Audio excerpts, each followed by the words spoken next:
Avançamos para mais um programa Consultório. Seja muito bem-vindo a este espaço aqui no Porto Canal, dedicado à sua saúde e bem-estar. E hoje, edição de terça-feira, começamos precisamente com a ortopedia e a campanha Há Saltos que podem mudar a tua vida. Protege a tua coluna, da Sociedade Portuguesa de Patologia da Coluna Vertebral. Esta iniciativa tem o objetivo de alertar todos os portugueses para a importância de prevenir lesões na coluna vertebral associadas à prática de mergulhos nas piscinas e praias. Vamos precisamente falar de alguns desses cuidados, uma vez que os acidentes de mergulho são das principais causas de lesão na coluna. Coloco aqui a sua questão relacionada com a ortopedia no final desta nossa conversa. Já sabe que pode participar através do número de telefone 22 508 3297. Mas na última hora pode também juntar-se a nós para aqui esclarecer todas as suas dúvidas relacionadas também com medicina dentária. Vamos aqui também colocar em dia a sua saúde oral, porque vamos precisamente receber o Dr. Miguel Almeida para falarmos de implantes dentários e, acima de tudo, das contraindicações para quem quer colocar implantes dentários. E o número de telefone para se inscrever é o mesmo, precisamente 22 508 3297. Pode também entrar em contacto connosco, com a nossa equipa, enviando por escrito a sua questão, o seu caso, o seu testemunho para o endereço de e-mail consultório@portocanal.pt. E este é o resumo da edição de hoje, terça-feira, que conta consigo, com a sua participação. Seguimos juntos neste novo horário, até bem perto das 15h45. Está no ar o consultório.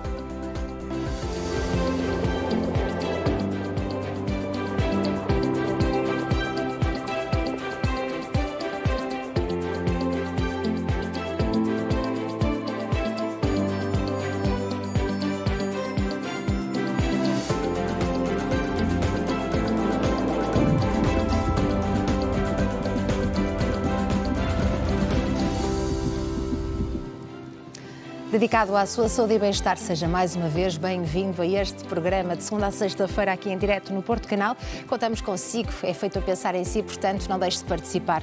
22 508 3297 é o número do telefone que deve marcar para poder aqui ver as suas questões esclarecidas. Hoje, precisamente, a valer duas especialidades, medicina dentária, no que diz respeito ao último bloco da edição de hoje. A ortopedia, então, está neste momento em cima da mesa e vamos conhecer a campanha Há Saltos que podem mudar a tua vida, protege precisamente a tua coluna, da Sociedade Portuguesa de Patologia da Coluna Vertebral. Vamos conhecer então o objetivo desta iniciativa. Está connosco o professor Dr. Ricardo Rodrigues Pinto, médico ortopedista e membro da direção da Sociedade Portuguesa de Patologia da Coluna Vertebral. Sr. doutor, muito obrigada por juntar-se a nós no consultório. Olá, é um gosto recebê-lo aqui. Muito obrigada. De facto, falamos aqui dos acidentes de mergulho. Este alerta é muito importante nesta altura. São das principais causas de lesão na coluna, sobretudo nos jovens, não é? Com mais de 35 anos. E muitas vezes são mergulhos mal calculados, não é? Em sítios muito perigosos que podem custar a nossa vida, podem nos deixar numa cadeira de rodas, numa cama e podem ser fatais também. Estas campanhas são importantes e deixam-nos muitas vezes alerta, não é? Para nós e para os outros também. É verdade. Esta é uma campanha que nós, na Sociedade Portuguesa de Patologia da Coluna Vertebral, temos vindo a implementar já há vários anos, sempre nesta época do ano, porque é a época em que este tipo de lesões mais pode acontecer. Na verdade, as lesões associadas ao mergulho e as lesões da coluna vertebral associadas ao mergulho podem ser catastróficas, como eu disse muito bem, e por isso nós sabemos que este tipo de campanhas são fundamentais para alertar a população e para tentar prevenir este tipo de acidentes. E, de facto, Sr. Doutor, quando nós queremos perceber um mergulho desta dimensão, há aqui várias histórias que podem acontecer, nomeadamente quando as pessoas vão mergulhar e estão sob o efeito de álcool, por exemplo, é uma delas, mas também quando são mal calculados, dizemos que estamos perante um acidente, por exemplo, quando a cabeça bate no solo ou quando bate numa rocha, por exemplo, são alguns dos casos que podemos identificar? Sim, são alguns dos casos, não são os únicos. Pode haver acidentes associados ao mergulho, até por quedas de pé, quedas de lado, até pelo próprio impacto na água, se o impacto for mal calculado e for mal realizado. Naturalmente que os impactos no solo são aqueles que são mais fáceis de prever e que também são mais frequentes de acontecer. Isso significa que pode estar em causa a vida também desta pessoa. É fácil perceber quando um mergulho destes é mal calculado, quando uma pessoa está fora a ver? Portanto, a pessoa quando cai não reage? Então, nós quando pensamos em lesões da coluna vertebral associadas ao mergulho, temos que perceber que a coluna vertebral não é só uma estrutura óssea. No fundo, é uma estrutura óssea que tem um canal, tem no seu interior transporta a medula. A espinal medula é uma estrutura que faz a ligação entre o cérebro e os nossos membros. É aquilo que é responsável por nós pensarmos em executar determinada ação e conseguirmos fazê-la, a força muscular dos braços e das pernas, e também é aquilo que nos permite perceber que nos estão a tocar, ter sensibilidade. Quando nós temos uma lesão da coluna vertebral, em que essa coluna vertebral possa ficar instável e em que possa provocar uma lesão da medula, pode potencialmente levar a lesões como paraplegia, tetraplegia e inclusivamente a morte, como disse. Perguntou-me se era fácil nós percebermos que uma pessoa tem uma lesão deste tipo. Há uma variedade muito grande de sintomas que podem surgir associados a uma lesão destas. No mais simples, pode haver apenas uma dor cervical, até ao mais grave, em que a pessoa possa ficar lesada imediatamente, possa ficar paraplégica ou tetraplégica imediatamente. Numa situação dessas, a pessoa não consegue mexer-se, não consegue sair da água e aí é fácil e é importante agir rapidamente. Mas num caso destes, nós sabemos que não devemos mexer com a pessoa. Claro que a temos que retirar da água, porque senão pode morrer por afogamento. Retirando essa pessoa da água. Não devemos mexer muito nela, porque pode ser pior, não é? Correto. Devemos, claro, ligar para o 112 e quando os médicos chegarem ao local, imobilizarem a pessoa. Chegar depois ao hospital, aí já é fácil perceber, perante aquilo que estamos a ver, se vai ser irreversível ou não? Não é. A irreversibilidade das lesões é algo que nós tentamos contrariar, tentamos conseguir que os doentes recuperem. Às vezes as recuperações não são para o estado prévio, mas é possível recuperar muitas pessoas. Vezes. Aquilo que é importante, e como disse muito bem, estas lesões acontecem, estas lesões na água fazem com que as pessoas fiquem imobilizadas dentro da água e nós temos que, primeiro, assegurar que a pessoa consegue respirar e, portanto, temos que conseguir tirá-la da água. Essa retirada de um doente da água que teve uma lesão da coluna e que tenha uma lesão neurológica secular tem que ser feita com alguns cuidados. Quais são esses cuidados? Temos que tentar não mobilizar a coluna cervical ou mobilizá-la o menos possível. Isto significa que temos que tentar mobilizar a pessoa em bloco. Com duas pessoas é mais fácil realizar isto. É importante que alguém estabilize a cabeça juntamente com o pescoço do doente e depois tentar rebolá-lo se ele estiver em posição de decúbito ventral, se estiver de barriga para baixo, e depois, se possível, tentar tirá-lo da água levitando, ou seja, levantando-o em bloco e colocando fora da água. Isto é aquilo que deve ser a atuação imediata nestes doentes. Isto porque, por vários motivos, as pessoas que primeiro socorrem um doente que tem uma lesão destas habitualmente não são pessoas com formação. Claro, são as pessoas que estão, por exemplo, na praia, não é? São os amigos, são os familiares, claro. São pessoas que estiveram lá a passar, até porque nós temos que ter atenção que 90% das lesões associadas ao mergulho acontecem em piscinas domésticas. Pois. E por isso são piscinas sem vigilância e em que não há ninguém com formação para fazer este tipo de cuidados. Portanto, assegurar que a pessoa consegue respirar, se conseguir e se o conseguirmos manter dentro da água numa posição estável, se calhar talvez seja a melhor atitude, até chegar a alguém que imobilize a coluna cervical e retire em segurança. Caso contrário, temos nós que tentar tirar a pessoa da água com o máximo de segurança possível e com a melhor estabilização na coluna cervical. E há outros sinais ou sintomas que também merecem a nossa atenção, Sr. Doutor, porque neste caso a pessoa deu um mergulho mal calculado, não se consegue mexer ou até não está a responder aos estímulos e, portanto, claro, vamos ter que chamar o 112. Mas há outras pessoas que às vezes também batem com a cabeça, mas conseguem continuar a nadar e vêm até à berma, mas depois tem ali alguma dor de cabeça, dor no pescoço, essas também devem ser observadas. Sim, então nós estamos a pensar na lesão mais catastrófica, sim, que é a lesão de paraplegia ou de tetraplegia, mas há muitas lesões intermédias que podem acontecer. Em primeiro lugar, essa lesão pode ser parcial, ou seja, a pessoa pode ter apenas uma diminuição da sensibilidade nos membros, pode ter uma diminuição da força em alguns grupos musculares, ou só num braço, ou só numa perna, ou só nas pernas. Essa lesão pode não ser completa. Depois, mesmo nos doentes que não têm lesão, uma dor cervical, um traumatismo violento, dor de cabeça, vômitos, enxaqueca, são todos sinais que nos devem fazer ficar alerta em qualquer pessoa que tenha tido um traumatismo da coluna e que devem fazer-nos levar essa pessoa ao hospital o mais rapidamente possível. E nesses casos, quando são observados, deve existir esta pergunta, não é? Se deu um mergulho, se bateu com a cabeça. Claro. E o que é que se segue depois? Que observação é feita e que tratamento até mais à frente? Nós temos que, primeiro, avaliar, saber a clínica, perceber se o doente tem ou não lesões, se tem ou não uma diminuição da sensibilidade, se tem formigueiros, se tem uma diminuição da força. Depois, temos que perceber a que nível é que existe essa diminuição, se é só nos membros inferiores, se é nos membros inferiores e nos membros superiores. E, seguidamente, temos que fazer exames. Os exames mais importantes, o primeiro exame que se faz é uma radiografia da coluna. A radiografia tem a capacidade para detectar cerca de 70% das lesões, mas quase sempre depois far-se-á um ataque que já permite diagnosticar cerca de 98% de todas as lesões. Nos poucos casos em que isso não é suficiente ou que ainda restam dúvidas, realizam-se ressonâncias da coluna. Vou recordar os nossos telespectadores lá em casa que vão poder participar, juntar-se a esta conversa, claro, esclarecer aqui questões relacionadas com este assunto ou também outras que digam respeito a esta especialidade, ortopedia. Deve para isso marcar o número de telefone 22-508-3297 e ainda vai poder então esclarecer a sua dúvida nesta primeira parte do consultório. Pode também entrar em contacto connosco através do endereço de e-mail consultório@portocanal.pt. E depois de conhecermos então ao pormenor esta campanha, Sr. Doutor, entramos aqui num mundo ainda mais vasto, a patologia da coluna, não é?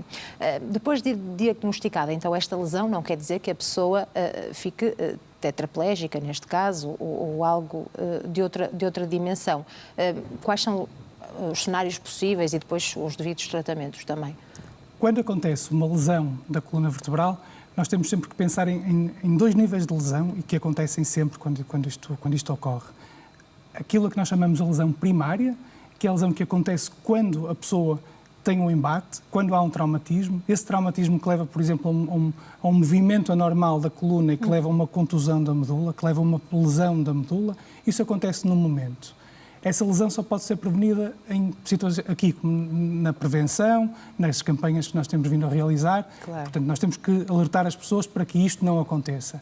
O que nós sabemos é que, a partir do minuto em que acontece essa lesão primária, começa a instalar-se uma lesão secundária. Essa lesão secundária consiste na perpetuação da lesão, da instabilidade da coluna e no agravamento da lesão. Ou seja, uma pessoa que tenha uma fratura da coluna que apenas tem dor, se não for corretamente imobilizada, transportada e tratada, poderá vir a ter as tais alterações neurológicas.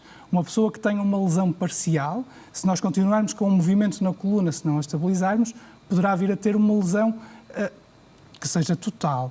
E um doente que tenha uma lesão total, por exemplo, a nível cervical, um nível cervical baixo, nós temos que pensar que da nossa coluna cervical saem os nervos que vão para os braços, controlam os braços e controlam as pernas. Uma lesão a nível da coluna cervical pode deixar-nos tetraplégicos.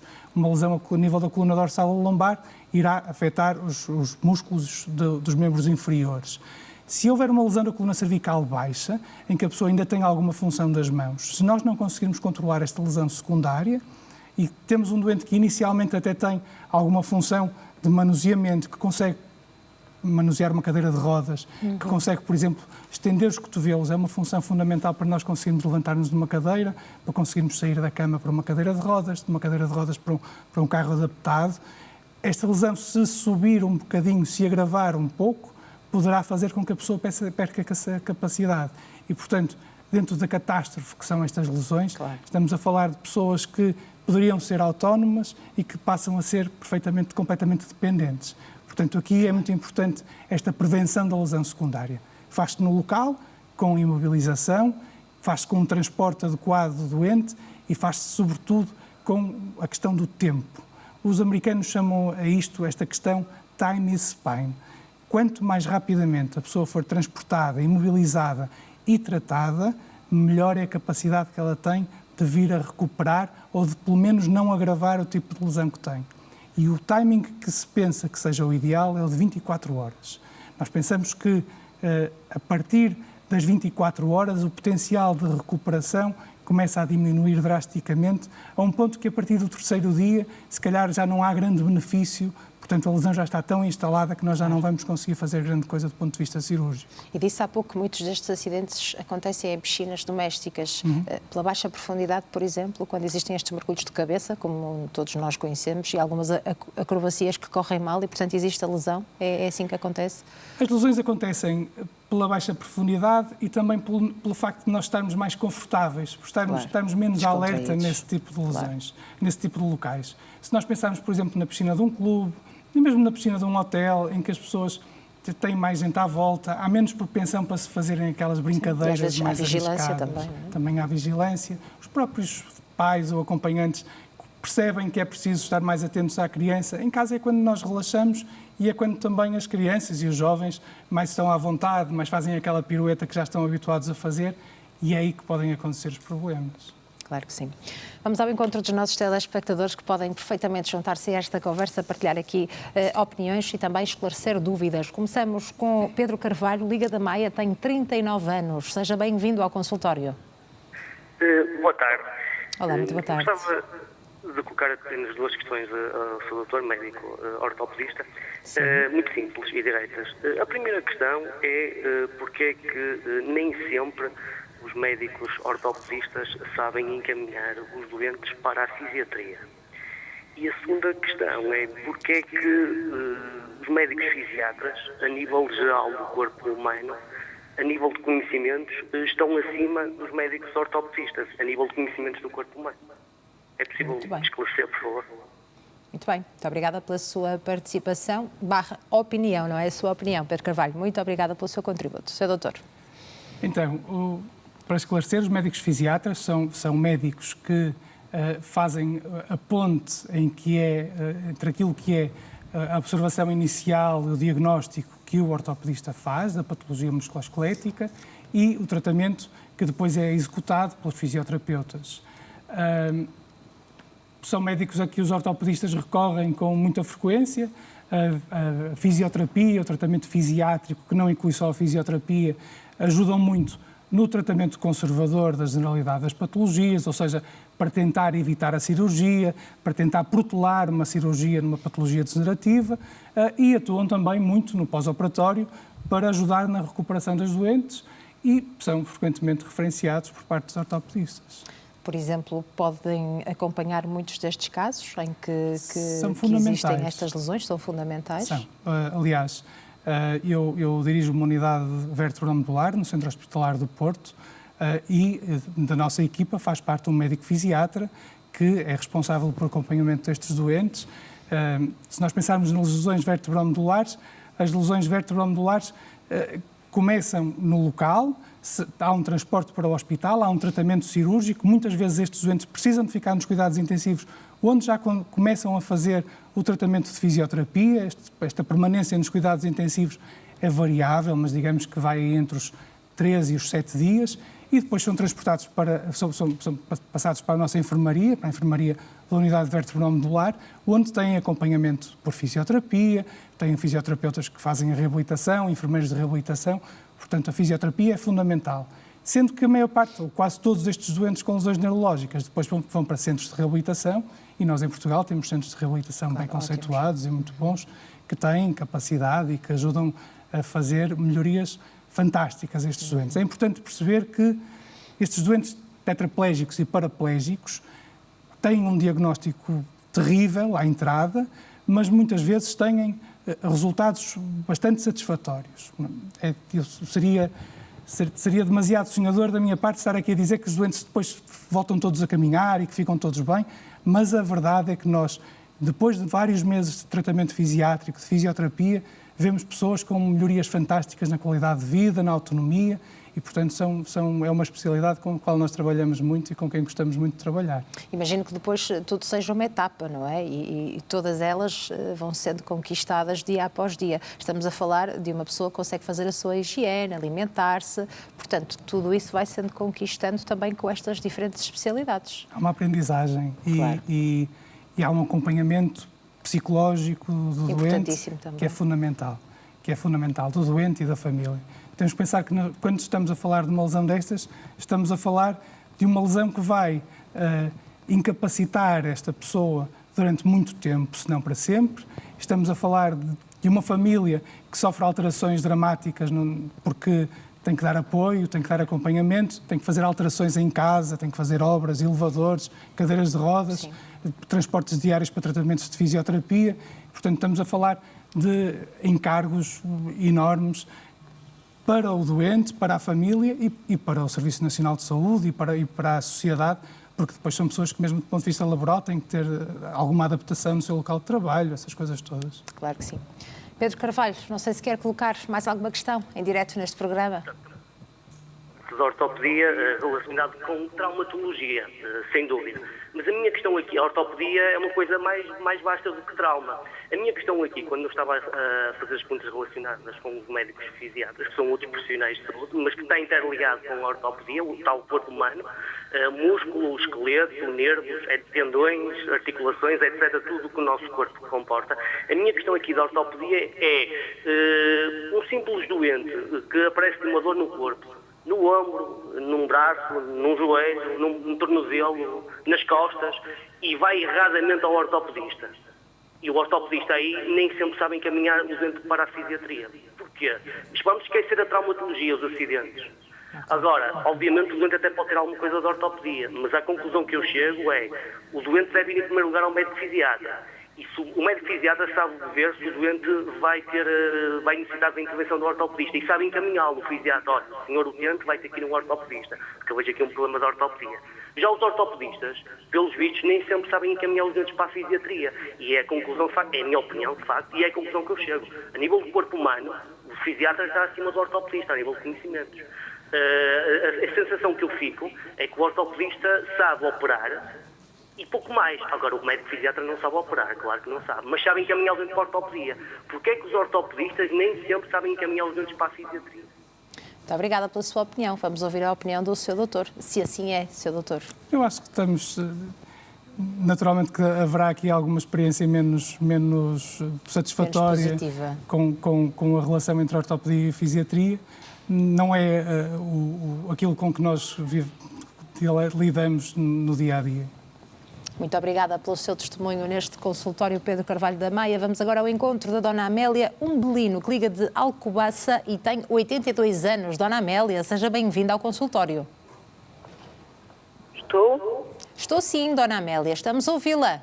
Está-me a ouvir? Olha, boa tarde para o programa. Parabéns ao programa e desejava fazer umas perguntas, que eu tenho aqui uma ressonância magnética, mas não percebo nada do que isto diz. Vamos tentar ajudar. Muito obrigada pelas suas palavras. Vamos lá, então. Obrigada. Força. Boa tarde. Olha, tenho aqui na ressonância crânioencefálico planos sagitais, T1, T3D.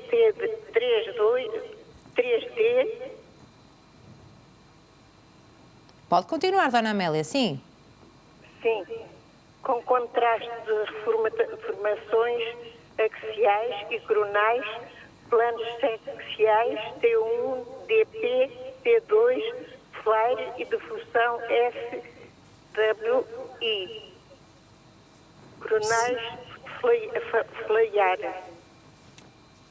Dona Amélia. Força, Sr. Doutor. Boa tarde. A ressonância que fez foi à cabeça, certo? Como? Essa ressonância é uma ressonância crânioencefálica, uma ressonância à cabeça. Já fiz, já. E por que motivo é que a fez? É que eu tenho muito calor, além... Dona Amélia, estamos a ouvi-la, sim? Toda. Sim. Foi a coluna toda. Certo. Olha, porque eu tenho muito calor nas pernas e nos pés. Por vezes não sei definir se é calor ou se é frio. E tenho muitas... tenho dores na coluna. E tem as pernas pesadas e tem dificuldade em caminhar?